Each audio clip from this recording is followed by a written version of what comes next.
Good day, great day, everyone. I hope everybody's having a beautiful and an amazing day. It's Latanya here with Latanya Roche Healing Hands. We're going to talk a bit today. Um, we're going to talk a bit today about mental health, and we're going to talk about healthy coping skills and the unhealthy coping skills. This is included in pain management, and also it is included in emergency assistant mental health care. So we're just going to talk about a couple of different things here as far as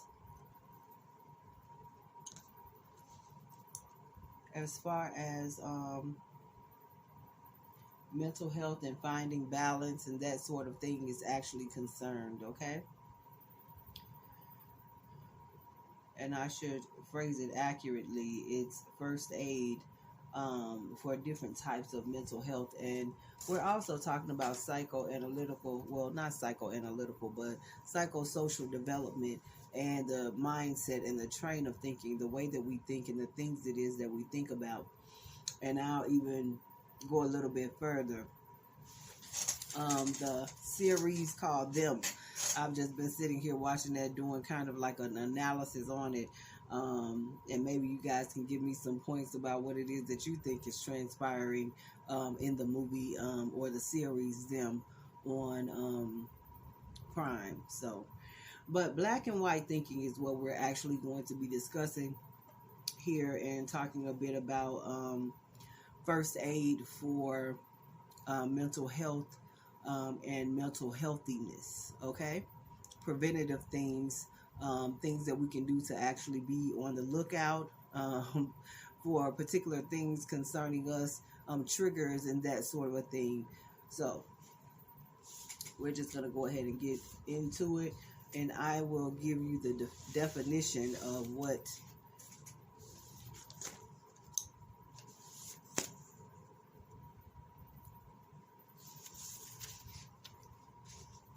first aid for mental health actually means.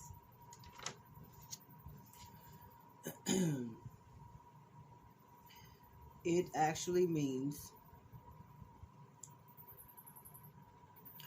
hold on, give me just a moment. It is the very first initial stages of a mental health problem. Getting first aid, meaning you're going to not put a band-aid on it, but you're going to get in a posture of understanding and readily recognizing what it is that's transpiring in your life that's causing the triggers that makes it seem as if, you're having a mental health problem. Okay, but we also understand, due to research, that these are not things that you can readily label yourself as having, especially when there is a causative for what is actually transpiring. Okay, so don't be so quick to pull back, because I know a lot of times within the copper color, brown color communities, we actually see being labeled as having a mental health disorder a problem, a stigma, if you will, and no one actually readily taps into why these things are actually happening. And in a previous post we discussed gaslighting is what we discussed, and that is a lot of what I see going on in the series Them, where a lot of things have been gaslit on both sides, one by one party, and then on the other side, as the word goes, do unto others as you would have them to do unto you. So first aid and mental health is the very first initial stages of a mental health problem. We also have discussed how what seems to be a mental health problem, and these are just things that are left unchecked in our life, unequated, unbalanced in our life, things that have happened in past times, how these things can actually, once they've been left unchecked for so long, meaning unresolved, undealt with for so long, what happens is because it holds a place in the brain. It holds a space in the brain which has a functionality. That thing, it'll begin to show up in your life as pain, which is why we're talking about pain management, and we're talking about first aid for mental health and how to have mental healthiness by way of understanding the techniques of the first aid and what that actually entails, what that looks like, and what that means. Okay, because a lot of us don't like the labels, and I'm one of them who do not like the labels, because there are certain stigmatisms that go along with the label, that people try and place, that things try and place on us, concerning mental healthiness, concerning the region where we picked up a particular things, concerning the area, and all of these different things, when it really comes right up to it. And I can't go into it as in depth as I would like to. But all of these things are actually factors, okay? And a lot of us don't like to deal with or don't want labels on us, especially those of us who are a part of the intellectual community, and we readily recognize and understand that these are situations, these are circumstances, these have been brought on by this particular thing, so there's no real reason for us not to face it. That's a place of suppression, which creates depression, which needs to be decompressed, means that things needs to be desegmented, so the facts of the matter can actually begin to come forth and be validated by what is and what isn't, to make it make sense. And a lot of people are saying that as if it's a cliche, but it's not a cliche. It's to really actually make it make sense. The facts is what validates to make it make sense.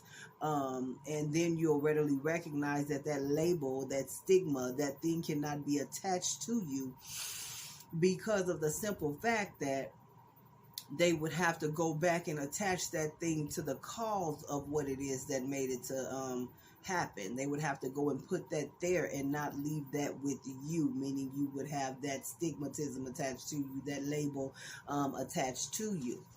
Which is why we talk about earth surfing, we talk about the four horsemen, we talk about gaslighting, we talk about the different aspects of these things, what that is in the spirit realm, how that flows, and how we're supposed to recognize that we have authority to speak the things that are not, that are seeming as if they are so, to make them be corrected, the error of correction.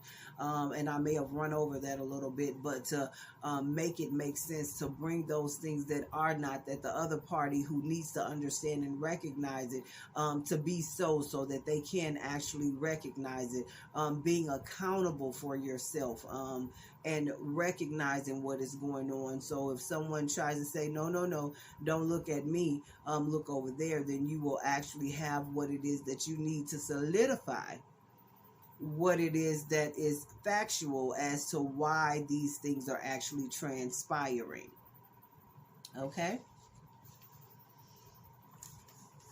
And black and white thinking is what that is. Because as we spoke about before, with gaslighting, what happens is things are amplified, so to speak, in the physical realm by those who are adversaries, so to speak, to make things be perceived a certain way when someone else looks at you, to keep them from looking at the adversary, the one who's making all of these things happen. Black and white, advantage and disadvantage is what we're actually talking about here. And the black and white things, the things that seem as if they are rectified by the adversary, as if it is a truth, but the things that are white, that are unseen, that are on the paper, you cannot see them, but you have to manifest them and bring those things so that they can actually be seen. And we talked about this in competency as well, and this is a part of being competent, to understand what is going on in your life, in your situations, in that sort of a thing. It is competency, where you have to be completely cognizant and aware of and know what's actually going on. Competency, black and white, the things that someone has actually may be amplified so that they can be viewed from an obscure kind of a view. When you know that you have evidence and you know who it is that you are and what's going on with you and in your life, that thing that is whited out, which is what you have, has to come forth to prove that that thing that is in black is lying. The black and white of what is seen, the invisible, the unseen. Faith is the substance of things hoped for and the evidence of things not seen. What it is that you have, what is it that you have? The white thing, the clear thing, the thing that's invisible. But the black part is when it comes to what someone else has done to amplify a situation, to make it seem as if it's so, but it's not actually so. There's a cause behind what this is. You can't see it. It's invisible to you, but I know that it's here. Okay? We're talking about first aid and mental healthiness. And we already gave you the definition of first aid and mental health, which is a very first initial stage of a mental health problem. So this is where we would get into naturopathy, and we would actually do preventative measures to make you become cognizant and aware of what it is that's going on, so that you can help yourself to prevent yourself from going into a place of becoming labeled as one of these things. Because competency, when you're thinking or someone else is thinking that you're not competent, you're not coherent about what it is that's transpiring, then is when they would try and deem you as being incompetent. But understanding that knowing what is going on with your situation, knowing what is going on with yourself, being accountable for yourself, acknowledging what is going on. And this is what we were talking about as far as dialectal emotion regulation is concerned, knowing what is going on with you, preventing things from further happening, accepting what is going on. That situation has changed. I'm no longer in that situation. Let me take some time to work through it, to make sure that I'm back to the healthy part of myself again. And now, because I've acknowledged the shift and I'm accepting what happened, I can move forward healthily and not have to worry about being in a unhealthy mindset. Okay? So black and white thinking.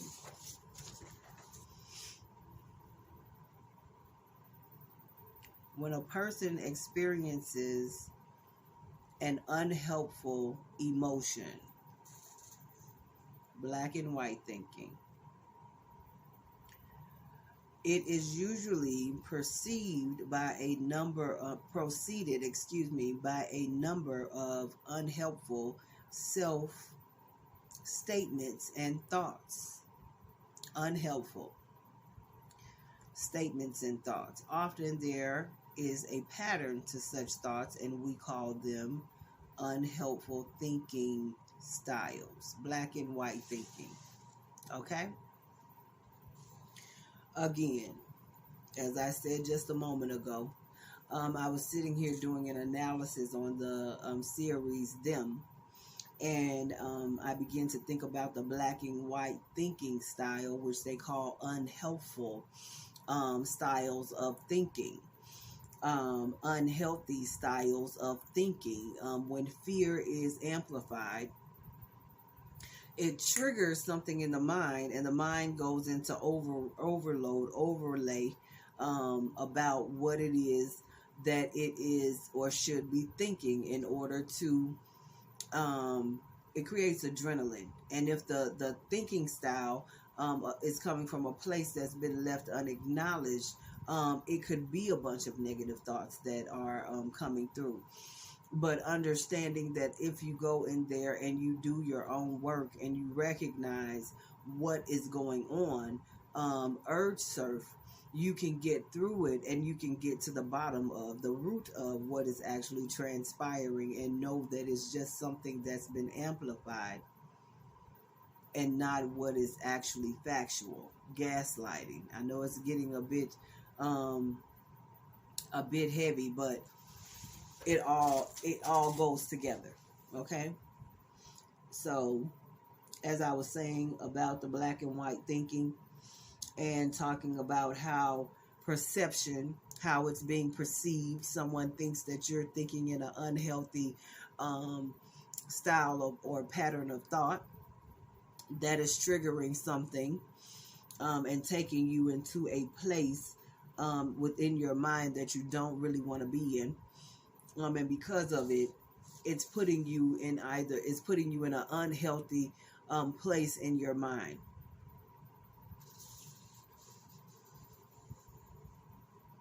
If you suppress it and push it down, what happens is you get into a state of what is called depression, because you're pushing that thing down because you don't want to deal with it. You don't want to tolerate it. You don't want to work your way through it. You don't want to, breathe your way through it. You don't want to urge surf your way through it. So you go into this space of depression, or what is called depression, pushing something down when you actually need to decompress it by twisting and taking the top off of the container, because it's just like a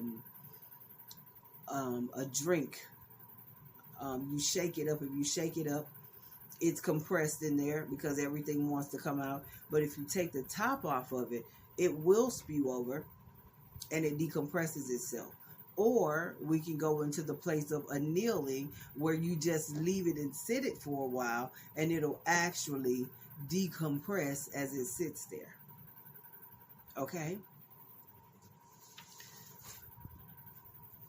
First aid and mental healthiness. Pain management. Talking about how we can naturally do this by way of being awake, aware, alert, and present, knowing self, and understanding when a shift, a change has happened, and how to acknowledge and accept that when it happens, so we don't go into a space of freaking out and thinking that it's too much. But it's something to actually work through. It's some things to actually understand. It's some things to come knowledgeable about. I'm not a very loud speaker.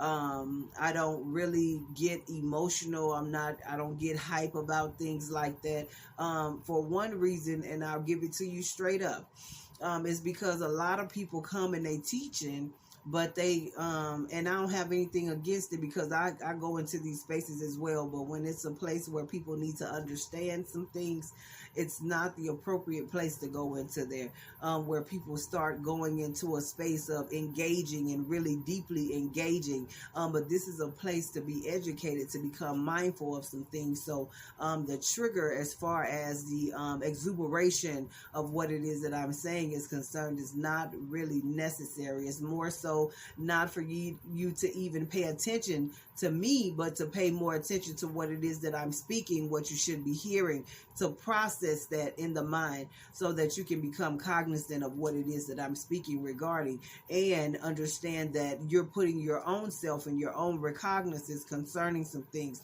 Therefore, competency, I'm going to say it again, you wouldn't have to go before a judge to be put into your own recognizance about the things, okay? So let's become awake, aware, alert, present about what it is that's actually transpiring. Again, my name is LaTanya. I am certified in pain management, improving your memory, naturopathic medicine, pain management practitioner, medicinal marijuana, cannabis, and CBD. I'm also certified in criminology, which is why we're talking about competency. And we're going through mental healthiness, first aid, to bring all of these things into the same sphere, so to speak, so that we can understand how these things work together, and we can actually learn how to understand ourselves a bit better. And this space is not one to be exuberant in speaking and expression and speaking and going into tongues and that sort of a thing. There's a time and a place for everything, but this isn't this isn't the place for that. We're in a posture right now of educating and talking through some things so that you can get to know and understand me, and as far as what it is that I bring when I come forth to bring a message. Okay. All right. Understanding that I'm here on purpose and that I'm not perfect. Okay. Because God perfects the things that are concerning us. All right. So we seek ye first the kingdom of heaven and all of its righteousness, and everything else it shall be added unto us.